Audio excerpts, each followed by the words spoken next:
Untuk arisan yang pertama ternyata benar-benar berhasil. Dia mendapatkan uang yang dia inginkan. Nah lalu dia ikut lagi nih arisan yang kedua, si korban ini, dan cair lagi.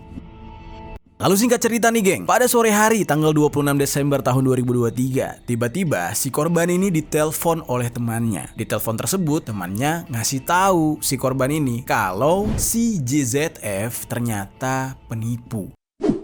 Yo geng, tekan tombol subscribe geng. Hey yo, what's good? Welcome back to Kamar Jerry.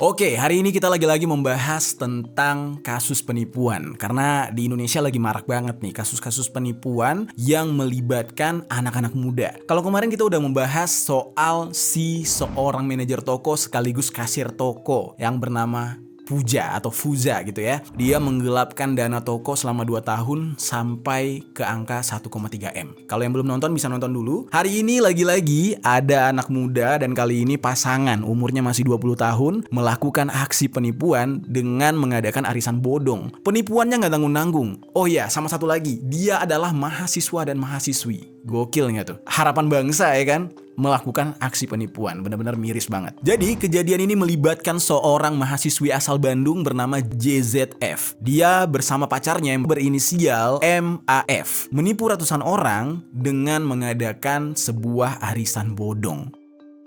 Nah kalau kemarin si Fuja itu melakukan aksinya sendiri, kalau kali ini aksinya kan berdua nih. Jumlahnya jauh lebih fantastis daripada hasil yang didapatkan oleh Fuja. Pasangan ini mengantongi uang sebesar 2 miliar rupiah. Wah, gokil nggak tuh? Pada awalnya, para korban sudah mencoba untuk mediasi, membicarakan, berdiskusi dengan cara kekeluargaan. Tapi ternyata tidak mendapatkan titik terang, tidak mendapatkan solusi. Akhirnya, salah satu dari korban memviralkan kasus ini. Nah, bagaimana cerita selengkapnya tentang kasus yang satu ini? Langsung aja kita bahas di Permisi, peristiwa misteri dari berbagai sisi.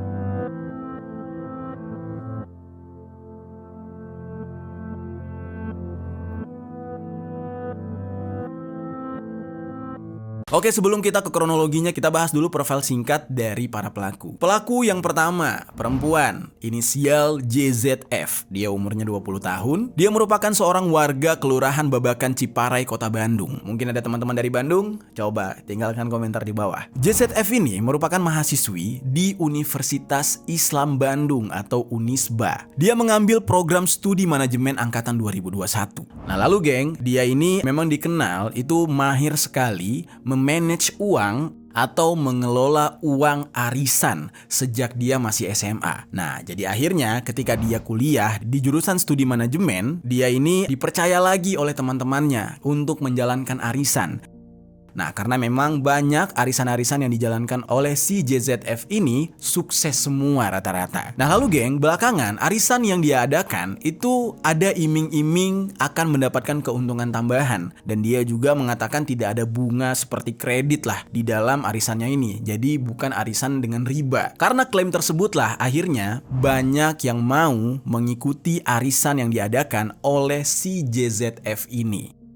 Keberhasilan arisan yang dibuat oleh JZF ini membuat dia ingin menciptakan inovasi baru. Tiba-tiba dia mengembangkan ide arisan yang bukan sekedar arisan, tetapi menjadi sebuah skema arisan dengan teknik lelang. Wah, jujur gue baru denger nih teknik lelang. Gimana caranya bikin arisan tapi ada lelangnya gitu. Jadi di sini dia membuat sebuah skema arisan lelang yang artinya orang-orang yang menjadi peserta arisan bisa mendapatkan uang arisan berdasarkan penawaran tertinggi. Nah, tapi nanti di belakang kita bakal jelaskan nih gimana sih sistem arisan jenis baru yang dibuat oleh JZF ini. Nah, kita fokus ke dalam pembahasan backgroundnya dia dulu. Nah, jadi selain dia punya bisnis arisan nih geng, dia juga punya bisnis lain lain, yaitu usaha berjualan fashion, yaitu hijab gitu ya. Dan bisnisnya ini belakangan kabarnya sudah ditutup oleh dia gara-gara kasus dia mengenai arisan bodong ini viral.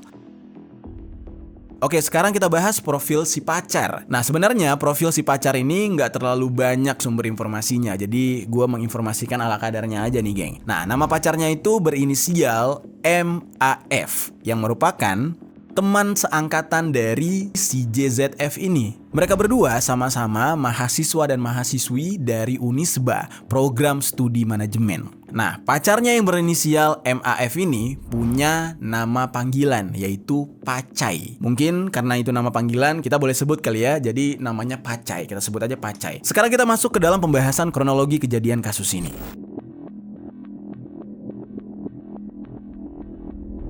Sebelumnya gue informasikan dulu, semua kronologi ini gue ambil dari sebuah postingan Twitter atau X dengan username Deepsly. Tweet ini dibuat di tanggal 1 November tahun 2023 dan semua yang diceritakan oleh tweet tersebut merupakan sudut pandang dari si pemilik akun. Jadi di sini tugas gue hanya menceritakan kembali. Nah, lalu nama asli si pemilik akun ini tidak diketahui, jadi di sini gue memberikan nama dari username-nya aja, yaitu Deepsly. Jadi berdasarkan tulisan di akun tersebut, arisan yang dikelola oleh si JZF itu adalah arisan yang bisa dilakukan atau diikuti secara online dan juga offline. Nah, memang biasanya nih ya, dari sumber yang gue dapatkan, ternyata metode arisan lelang itu hanya ada di arisan online. Tetapi uniknya nih ya, si JZF ini mencoba inovasi baru dengan mengadakan arisan lelang tetapi bisa secara offline. Nah, hal ini diketahui setelah banyaknya korban yang ternyata masih berasal dari daerah yang sama dengan si pelaku JZF.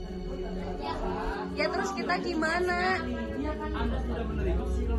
Seperti yang gue katakan sebelumnya, si JZF ini memang pengalaman dia untuk mengadakan arisan yang normal, yang kayak biasanya gitu ya, dengan mengumpulkan uang, terus mengocok nama si pesertanya, lalu siapa yang menang, itu dia emang udah pengalaman banget. Dan perlu kalian ketahui, JZF ini menjalankan arisan yang dia adakan ini dengan bermodal 3 juta rupiah. Dan arisan yang dia kelola ini juga sudah diketahui oleh keluarganya, jadi keluarganya support-support aja. Nah lalu geng, dari tulisan si pemilik akun Deepsly dikatakan kalau salah satu korban yang menceritakan kisah ini kepada si username tersebut itu sebelumnya mengikuti arisannya si JZF dan semuanya berjalan lancar, tidak ada kendala apapun. Lalu di dalam kasus ini dikatakan oleh akun tersebut sebenarnya para korban itu juga salah ya, apalagi si JZF ini selaku orang yang mengadakan arisan ini, kan dia menipu gitu. Nah, salahnya para korban adalah kenapa terlalu percaya dengan orang seperti JZF. Ya mungkin karena track recordnya dia, karena memang terbukti banyak berhasil mengadakan arisan. Nah, tetapi di saat itu ada beberapa faktor yang menyebabkan para korban ini jadi sangat percaya dengan si JZF. Yang mana si JZF ini berhasil membranding dirinya yang terlihat sangat baik, apalagi di sosial medianya. Langkah yang dilakukan oleh si JZF untuk melancarkan aksinya itu dengan mengajak teman-teman dekatnya terlebih dahulu. Jadi orang-orang terdekatnya diajak untuk arisan. Nah, udah mulai rame, baru setelah itu dia kembangkan lebih luas lagi. Lalu teman-teman dekatnya ini memang senang dengan si JZF ini. Mereka yang mau nggak mau hitung-hitung bantu si temannya, lalu ikutlah dengan arisan itu. Mulailah setelah ramai, orang-orang tergiur dengan sistem arisan yang diadakan oleh si JZF. Yang mana sistemnya ini dengan cara si peserta harus membeli dalam jangka waktu yang tidak lama seperti arisan biasa. Lalu kalau arisan biasa kan itu pengundian namanya sekitar 3 bulan atau lebih, tergantung dari kesepakatan dan seberapa banyak yang ikut gitu ya. Nah, tapi sistem arisan yang diadakan oleh si JZF ini justru katanya akan banyak bonusnya, geng. Lalu geng, si JZF ini memberikan daftar arisan kepada para korban-korbannya nih ya, dengan nominal yang bervariasi dan tenggat waktu pencairan uangnya. Salah satu list yang dipublish oleh si akun Twitter Deepsly ini itu tertera pada bulan September. Nah, di sana kalian bisa lihat ya, terlihat ada nominal lelang arisan dari tanggal 25 September yaitu 6 juta, get 7 juta. Tanggal 24 September 5,5, get 6,3 dan tanggal 25 September 500, get 6 600. Jadi kayak lo ikutan yang 500, nanti tiba-tiba lo akan dapat 600.000. Jadi gue sebenarnya agak bingung sih gimana ya sistem kayak gitu. Bukannya arisan itu sama kayak kita menabung ya? Kok ini ada arisan yang sistemnya tuh kayak ngelipat gandain duit gitu. Lalu di sana juga terlihat ada 3 slot untuk para peserta. Dan berlanjut ke tanggal 24 September, kalian bisa lihat sendiri tuh ada tulisannya 850.000 get 1 juta, alias kalau kalian ikut 850.000 dapat 1 juta. Nah, dan seterusnya kalian bisa baca sendiri.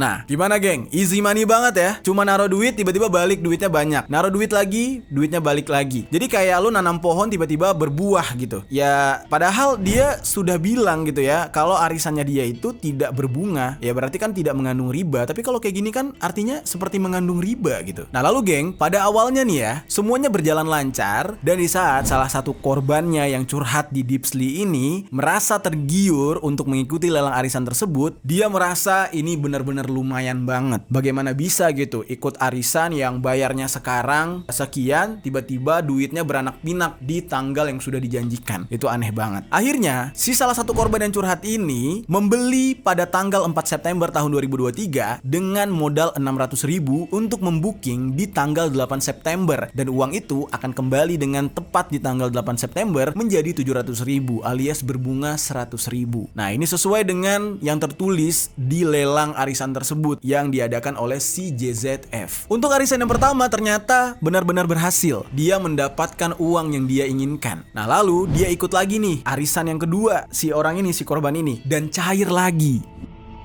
Lalu singkat cerita nih geng, pada sore hari tanggal 26 Desember tahun 2023, tiba-tiba si korban ini ditelepon oleh temannya. Di telepon tersebut temannya ngasih tahu si korban ini kalau si JZF ternyata penipu. Dia melakukan penipuan melalui arisan yang dia adakan. Sontak kagetlah si korban ini. Pada awalnya si korban tuh nggak percaya. Dia bilang, loh nggak mungkin, si JZF ini setiap kali aku ikut arisan selalu ada hasilnya. Beberapa kali tuh dikembalikan uangnya gitu. Ini yang sekarang masa iya sih dia menipu gitu kan? Nah, langsung si temannya ini bilang, lu tahu nggak kalau selama ini ternyata sudah ada sebuah grup yang dibuat oleh para korban yang mengikuti arisan yang dibuat oleh si JZF. Jadi korbannya udah banyak banget, mereka berkumpul untuk menuntut ganti rugi dari si JZF ini. Lalu masih di hari yang sama, si korban merasa sangat panik. Dia pun langsung mengajak temannya ini untuk datang ke rumahnya JZF. Nah, mereka melakukan perjalanan dan sampai di rumah JZF, mereka kaget banget. Ternyata di depan rumah JZF sudah ada kerumunan orang yang merupakan para korban juga. Bahkan di antara para korban itu ada yang menunggu dari pagi. Dan di saat itu sudah menjelang sore hari, udah mau malam gitu ya. Nah, si korban dan temannya ini menanyakan kepada korban-korban yang lain, bagaimana nih solusinya? Apakah si JZF ini punya solusi untuk hal ini? Ternyata hasilnya nihil. Nah, akhirnya di saat itu entah bagaimana penyelesaiannya, tapi yang jelas para korban yang sudah lelah menunggu di sana satu persatu mulai pulang dengan tangan yang kosong. Mereka bubar barisan lah di saat itu. Nah, disinilah letak serba salahnya hukum di negara kita, geng. Yang mana seseorang yang berurusan dengan duit itu pasti bakal lebih banyak hilangnya di saat mencoba untuk melakukan pengurusan agar duitnya kembali. Karena di negara kita itu ya kasus-kasus mengenai uang ini kebanyakan pasti akan diarahkan ke perdata. Dan si pelaku ya nggak bisa dipenjara. Dia biasanya akan dituntut untuk mengembalikan uang yang dia pakai, ya baik itu dengan cara cicil sesanggupnya dia atau dengan cara lain. Kalau misalkan sudah naik jadi pidana, dia dihukum penjara, maka semua uang itu hangus. Jadi yang rugi siapa? Tetap yang rugi si korbannya juga. Kalau si pelaku di penjara, duit juga nggak balik. Kalau perdata, duit juga baliknya lama. Jadi di negara kita tuh ya repot banget lah kalau urusan tentang uang ini.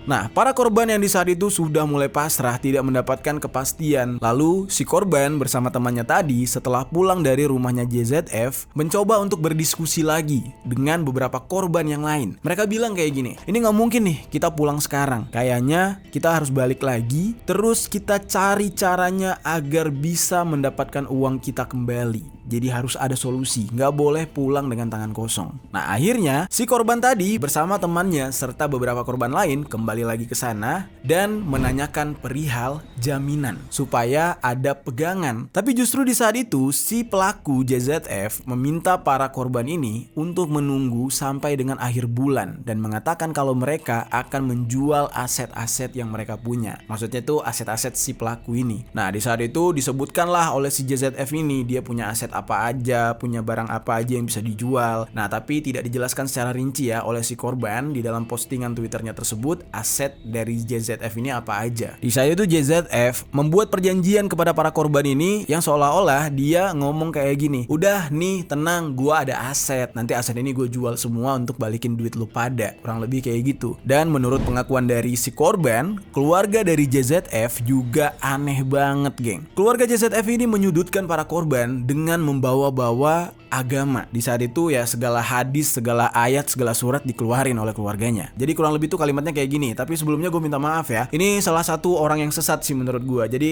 jangan kalian mengambil barometer atau patokan seolah-olah umat muslim kayak keluarganya dia nih. Jadi keluarganya bilang gini, kalian Islam gak? Katanya, kalian tuh kayak ngeraguin Allah. Kita juga tahu hukum utang piutang, gak mungkin kita gak bayar utang ini. Nah di sini nih menurut gue nih rada no brain nih. Yang bilang itu hutang siapa?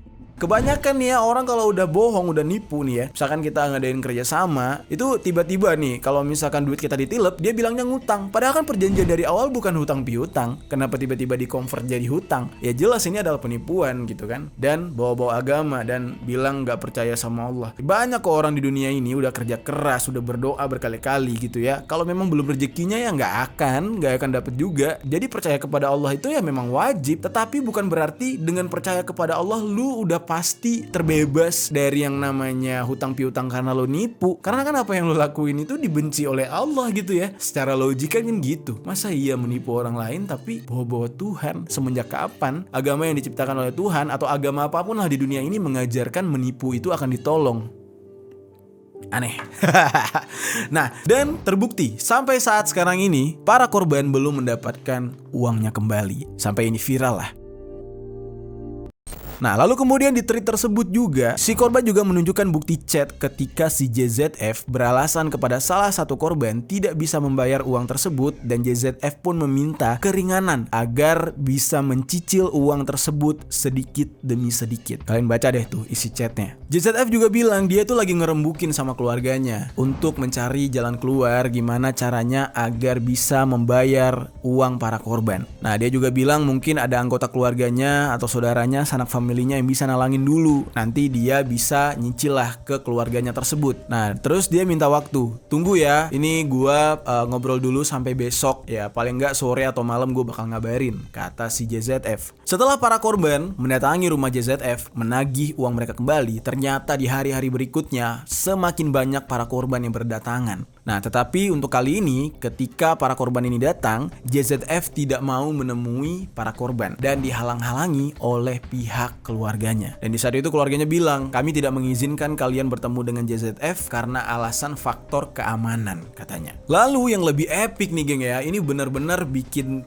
garuk-garuk sih. Jadi keluarganya ini sampai effort menyewa aparat-aparatan gitu ya. Kalau pakai seragam udah kayak karnaval anak TK nih. Mereka menyewa para polisi gadungan ini untuk berjaga di depan rumah si JZF dengan bermaksud agar para korban yang datang ke rumah JZF itu merasa takut, tertekan karena melihat rumah JZF ini sudah dikawal oleh polisi. Nah, tapi jujur ya geng, pernyataan kalau itu polisi gadungan itu datang dari tweet ya, dari tweet Twitter, dari tweet X yang si korban ini. Jadi bukan pernyataan dari gua. Sebenarnya nih ya, kalau misalkan ternyata para polisi itu beneran polisi atau justru mereka ditugaskan sebagai seorang satpam gitu ya, pernyataan kayak gini nih bisa kena hukum juga nih. Karena kan kata-kata polisi gadungan itu kan jatuhnya kriminal ya. Ya penipuan gitu. Nah, itu nanti bisa dituntut juga. Atau sebaliknya, kalau memang ini benar gitu ya, si JZF ini menyewa polisi tapi polisi gadungan, si polisi itu juga bisa dipidanakan. Wah, kacau sih kasusnya, melebar kemana-mana. Nah, lalu kemudian beberapa waktu yang lalu sampai pertemuan terakhir di rumah si JZF ini, para korban membawa masing-masing satu babinmas dan juga tentara dari Koramil untuk mendampingi mereka ke rumah si JZF. Nah, di rumah JZF yang sudah dijaga tersebut, akhirnya Akhirnya dilakukanlah upaya mediasi, tetapi terlihat kalau keluarga dari JZF ini benar-benar ngelunjak katanya. Jadi kayak mereka itu ngelawan, tetap mereka nyerang, pokoknya nggak mau kalah lah. Nah, di dalam pertemuan ngomongnya A, B, C, tapi di dalam grup para korban mereka tidak sesuai. Mereka ngomongnya C, D, E, dan lain-lain. Jadi berbeda banget ketika bertemu dengan pernyataan di dalam grup. Lalu, si korban yang kita bicarakan ini juga memberikan beberapa bukti video dokumentasi ketika melakukan upaya mediasi di rumahnya JZF. Di video tersebut memperlihatkan ada beberapa orang dengan satu orang laki-laki berbaju biru dongker sedang berbicara dengan perwakilan dari para korban. Nah, dari tweet Twitter ini dikatakan laki-laki berbaju biru dongker ini merupakan polisi gadungan yang dimaksud, yang mana dia sengaja disewa oleh keluarganya JZF. Ada hal yang membingungkan di dalam mediasi tersebut antara si laki-laki yang dianggap polisi gadungan ini dengan para korban, yang mana si laki-laki ini mempersilahkan para korban untuk menempuh jalur hukum. Tetapi ketika para korban menyodorkan sebuah berkas untuk ditandatangani agar kasus ini bisa dibawa ke jalur hukum, tapi justru orang tersebut menolak. Nah, lalu ada juga sebuah video yang memperlihatkan si JZF menggunakan baju berwarna pink bersama si pacarnya yaitu Pacai itu menggunakan peci berwarna hitam di saat itu. Di video tersebut terdengar dari pihak mereka sedang mengatakan kalau para korban ini merupakan provokator katanya. Kan kita juga penasaran baiknya gimana. Oh, berarti Pokoknya ngambil provokator. Gimana bisa ya? Jelas-jelas para korban dirugikan. Kenapa mereka harus memprovokasi? Padahal kan mereka datang hanya untuk meminta haknya kembali gitu ya. Dan juga para korban ini tidak memprovokasi karena mereka datang membawa bukti-bukti. Yang namanya provokasi kan cuma manas-manasin tanpa ada bukti dan tidak bertanggung jawab. Sementara para korban ini bisa mempertanggungjawabkan semua tuntutan mereka. Jadi itu bukan provokasi menurut gue. Dan di tweet yang ada di Twitter ini juga dikatakan sebenarnya pacar si JZF yaitu Pacai adalah otak atau dalang dari perbuatan lelang arisan yang dijalankan oleh JZF. Dan terlihat dari gelagatnya si Pacai ini tidak mau bertanggung jawab dari penipuan arisan bodong tersebut, padahal dia juga ikut menikmati hasil uang penipuan dari para korban bersama dengan JZF.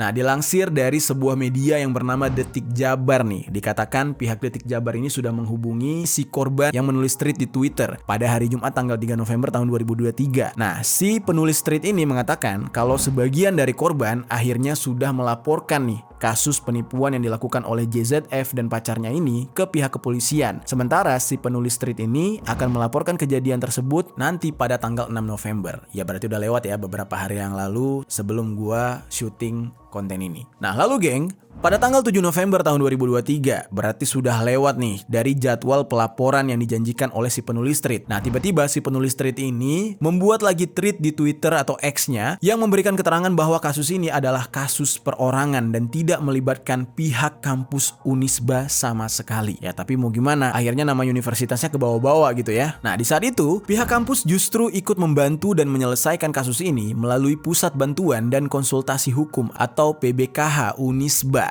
yang berusaha untuk menengahi dan memberikan konsultasi terkait jalan keluar terbaik dari sisi hukumnya. Nah, lalu pihak dari Unisba juga angkat bicara atas kasus ini, geng. Melalui Rektor Unisba yang bernama Edi Setiadi mengatakan, terduga pelaku merupakan mahasiswi dan mahasiswa aktif yang kuliah di Fakultas Ekonomi dan Bisnis angkatan 2021. Tetapi sejak kasus dugaan penipuan ini muncul, kedua pelaku tidak lagi masuk kuliah katanya. Dan Rektor Unisba ini juga menekankan semua yang mereka lakukan ya nggak ada hubungannya sama kampus, nggak ada hubungannya sama universitas. Mereka harus mempertanggungjawabkan perbuatan mereka ya berdua. Nah, tapi pihak kampus juga nggak akan tinggal diam karena para korban itu termasuk dari mahasiswa dan mahasiswi mereka. Lalu pihak kampus bilang mereka akan mencoba untuk mediasi terlebih dahulu. Kalau nggak ada jalan keluar ya terpaksa nih orang nih di DO gitu ya. Dan ternyata hasil dari mediasi pihak universitas atau pihak kampus itu adalah si JZF dan si Pacai pacarnya itu menandatangani perjanjian kalau mereka akan mengembalikan uang dari para korban.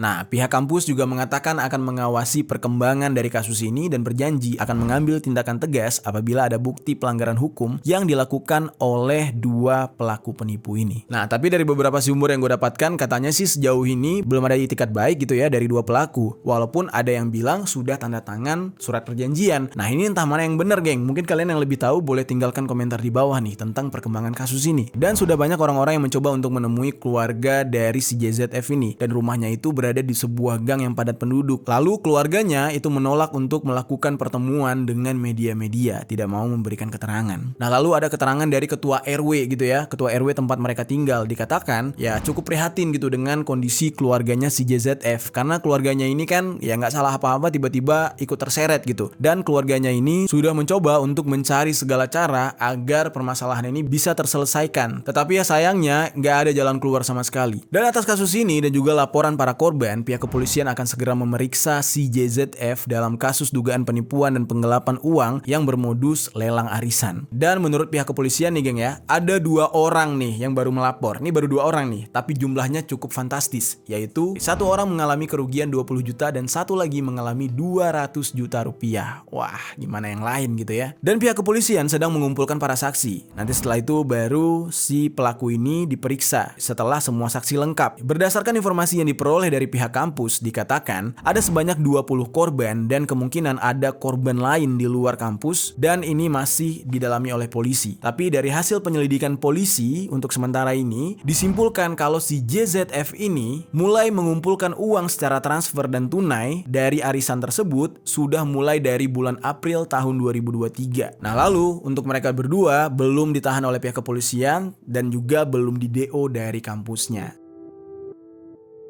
Nah, nanti kita tunggu aja nih perkembangan dari kasus ini akhirnya kayak gimana dan kemanakah uang itu mereka bawa. Nanti kronologi lengkapnya bakal kita ceritain lagi.